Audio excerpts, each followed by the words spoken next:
Did you know Alexander the Great conquered 22,000 miles over 12 years without losing a single battle? He led 65,000 troops from Greece all the way to India, and every single day they consumed 163,000 tons of food and 159,000 gallons of water just to stay alive. But here's what blows my mind. That entire army could only carry enough supplies for exactly 10 days of marching. So how did they survive and keep fighting for over a decade? Most people think Alexander's secret was his sword or his phalanx tactics. But that's not it at all. The real weapon Alexander wielded was something almost nobody pays attention to. Today I'm going to tell you about that secret weapon. It was logistics. To show how Alexander achieved all this, let's first look at the foundation he built on. The valuable legacy he inherited from his father, Philip II. Traditional Greek armies back then traveled with thousands of non-combatants.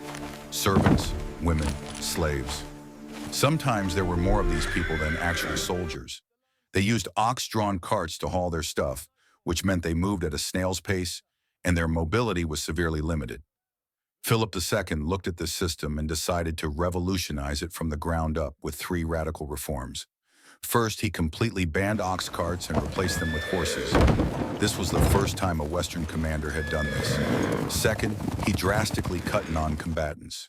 No women allowed, just one servant for every 10 infantrymen. Third, each soldier had to carry their own 80 pounds of gear. Weapons, 30 days of rations, tools, everything. The result was that the Macedonian army became the fastest, lightest, and most mobile force of its time. They could appear before the enemy like lightning, and this was the legacy Alexander inherited, a perfect logistics system. In 334 BC, when Alexander pushed into Asia, he quickly realized that fighting here was completely different from fighting in Greece. Back home, you could fight a battle and go home. But in Asia, you had to march thousands of miles through deserts and mountains with no idea when you'd return. Alexander understood he needed to adapt his father's system to this new reality. The first change was appointing a dedicated officer called a skoidos to manage the entire supply train. Everything from security to organizing the march, caring for animals, and distributing supplies. But the biggest change was adding camels to the army. While Philip only used horses, Alexander added camels when passing through Syria or Egypt. This was truly a genius decision. A horse can carry 200 pounds, but a camel can haul up to 300 pounds, survive for days without water, eat pretty much anything, and cross deserts like it's a walk in the park. Camels were the Tesla of ancient times, simple but revolutionary. However, there's another change that shows Alexander's understanding of human nature most clearly. As the army pushed deeper and deeper into Asia, the soldiers realized they wouldn't see their wives and kids for years. Morale tanked, and the threat of mutiny was always lurking. Alexander faced a tough choice: stick with his father's strict rules or change to keep his men's loyalty. He chose the latter. He allowed women back into the supply train, even encouraged soldiers to marry local women. This was a decision completely opposite to everything Philip taught, but it shows the core difference.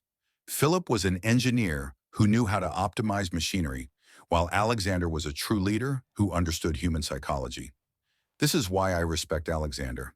He knew when to break the rules to achieve a bigger goal. Now let's get to Alexander's problem from hell. Try to imagine having to feed 65,000 soldiers, 10,000 horses, and about 35,000 civilians following along. All these people and animals needed 163,000 tons of food and 159,000 gallons of water every single day just to survive. Each soldier needed at least 3 pounds of grain and half a gallon of water to maintain the necessary 3,600 calories. Animals needed even more. A horse needs 8 gallons of water and 10 pounds of grain daily. A camel needs 10 gallons of water plus 10 pounds of grain and 25 pounds of hay. The problem is, no matter how hard Alexander tried, the math shows the army could only carry enough food for a maximum of 10 days. So how did he maintain a 12-year continuous campaign? The answer lies in the harvest calendar strategy. Alexander never marched randomly, but always planned meticulously so that each advance coincided with the harvest season of the land he was about to conquer. When moving by sea, he ensured 30 days of supplies would last exactly until 10 days after harvest at the destination. When shipborne supplies ran out, fresh grain from the new harvest was ready to resupply them. No gaps, no hungry days. This is precision planning that CEOs today still need to learn from. But Alexander didn't just rely on harvests. He also seized the Persian Royal Road, one of the infrastructure wonders of the ancient world. This 1,677-mile road ran from Susa to Sardis with 114 supply stations. The Persian messenger system could travel the entire distance in just 7-9 days, a speed people back then thought was godlike. Alexander captured this entire system and turned it into the logistics backbone of his army. He used it to coordinate reinforcements, transmit orders, and move troops at speeds no enemy could match. Of course, local officials didn't always cooperate. When facing resistance, Alexander gathered detailed intelligence on terrain, climate, and resources, then either conducted lightning campaigns with elite forces or divided his army into smaller units to forage and scavenge for food. In winter, he always camped near major rivers or seaports where water-based resupply was easier. Every detail was carefully calculated. Alexander wasn't just a warrior, but a mastermind of supply chain management. One decision that made me think for quite a while was Alexander's building of an entire city just to serve as a supply depot. That city was Herat in modern-day Afghanistan, located right at the center of strategic routes into Afghanistan and Central Asia. From here, he supported 64,000 troops, 10,000 horses, and 35,000 civilians. This was the Amazon warehouse of ancient times. Many people criticize Alexander for not knowing how to govern, but building Herat proves he had the mindset for long-term infrastructure investment. That's a CEO mindset, not a warlord's. Another equally important factor was his mind-blowing speed of movement. Average speed was 19 miles per day with 80 pounds of gear through 104, 122-degree of deserts. The records get even crazier. In 335 BC, to crush the Theban revolt, Alexander marched 528 miles in 13 days. That's 40 miles per day for nearly 2 weeks, equivalent to running a marathon every single day. The secret was pre-cooked food, hardtack, dried fruit, salted meat. No need to cook, eat, and keep moving. Sometimes they even ditched their armor to lighten the load. On top of that, there were 60,000, 100,000 mercenaries constantly being recruited, transported by sea, and along the Royal Road. Some say Alexander exploited his soldiers, but I don't entirely agree. Without this discipline, how could they have won? And more importantly, they went because they believed in Alexander. They weren't forced. This was the Navy SEAL training of ancient times. But there was one time when this system completely collapsed. There was one time, and only one time, when this perfect logistics system failed catastrophically.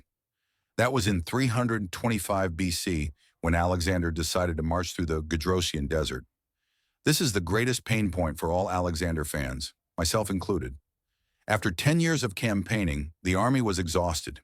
They had mutinied in India, refused to go further, and Alexander was forced to turn back. But instead of choosing the safe route, he went straight through the Gadrosian desert, one of the most hostile places on the planet. The initial plan looked reasonable. Granicus's fleet would move along the coast while the land army crossed the desert, with both sides resupplying each other. But monsoons delayed the fleet for months. Alexander and his army pushed into the desert, constantly waiting for supplies from the sea that never came. They were stuck in a land with no water, no food, and 122 temperatures. The army slowly disintegrated. Women, children, the elderly died first, then animals, and finally even soldiers. When they escaped the desert, the numbers were catastrophic. 75% had died, 3/4. For every 4 people who went in, only 1 came out. Tens of thousands of innocent people died because they trusted Alexander. Honestly, there's no way to justify this. 75% is an incredibly heartbreaking number. But at the same time, this also makes Alexander more human, because it shows that even a genius can make serious mistakes. Gadrosia was the only exception in 12 years of hundreds of correct decisions. And there's something quite ironic that people always remember the one mistake more than the 100 successes. That's the fate of great people. Perfection is boring. Greatness with flaws is inspiring. So after all this, what makes Alexander great? Not his sword or phalanx tactics, but his exceptional logistics management ability. Look back at his achievements. He inherited a perfect system from his father and developed it further. Meticulous planning based on harvest calendars, built infrastructure like Herat, maintained phenomenal speed, 22,000 miles in 12 years, and made only one serious mistake in hundreds of decisions. The lesson from Alexander isn't just for the military. Planning matters. Timing is everything. Flexibility is key. Understanding people and knowing when to change the rules. That's the difference between a manager and a true leader. Alexander once said, "My logistics officers are people who don't know humor. They know they're the first ones I'll kill if they fail." Sounds brutal, but it's the truth. The unsexy stuff like logistics, planning, and details are what truly determines success or failure. Alexander wasn't perfect. Gadrosian is proof of that, but it's precisely that flaw that makes his story profound. And that's why 2,300 years later, we're still talking about him. Not because he was perfect, but because he was a human being who did extraordinary things.